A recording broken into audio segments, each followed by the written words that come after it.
Cet homme rentrait simplement chez lui après avoir fait des heures supplémentaires au bureau, mais il assista de ses propres yeux à l'assassinat par balle de son collègue. Xiao Shuai se réfugia immédiatement dans un coin, n'osant même pas respirer. Heureusement, le tueur ne l'avait pas repéré. Profitant d'un moment où l'assassin s'affairait à se débarrasser du corps, Xiao Shuai saisit l'occasion pour se précipiter, paniqué, vers les toilettes. Il ignorait si le tueur allait le découvrir, il devait juste trouver un endroit où se cacher. Soudain, il réalisa qu'il y avait quelqu'un d'autre dans les toilettes. Mais en poussant la porte, la scène qu'il découvrit le fit sursauter d'effroi. L'agent de sécurité semblait avoir été éliminé lui aussi. À cet instant, Xiao Shuai entendit des bruits de pas qui approchaient. Mort de peur, il s'empressa de refermer la porte des toilettes. Mais dans cet espace exigu, il n'y avait nulle part où se dissimuler. Il ne put que monter sur la cuvette pour éviter d'être repéré. L'individu qui entra n'était autre que le tueur de tout à l'heure. Il s'apprêtait à se laver, ce qui fit perler une sueur froide dans le dos de Xiao Shuai. Une fois les traces de sang nettoyées, le tueur ne partit pas, mais se dirigea vers la cabine juste en face de celle de Xiao Shuai. Ce dernier paniqua instantanément. S'il était découvert, c'était la mort assurée. Il s'assit précipitamment par terre et, profitant de l'espace sous la cloison,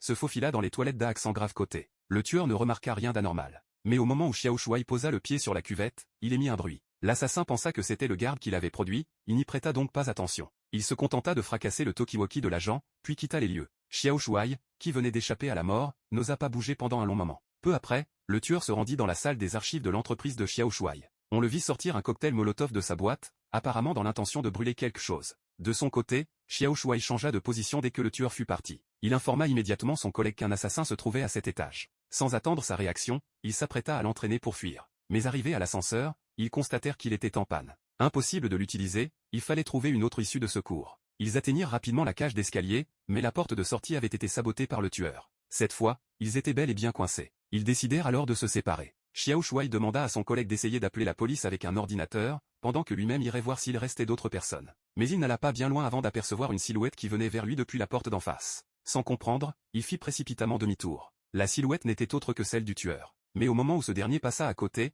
sa vessie remarqua la position de Xiao Shuai et s'approcha lentement de lui.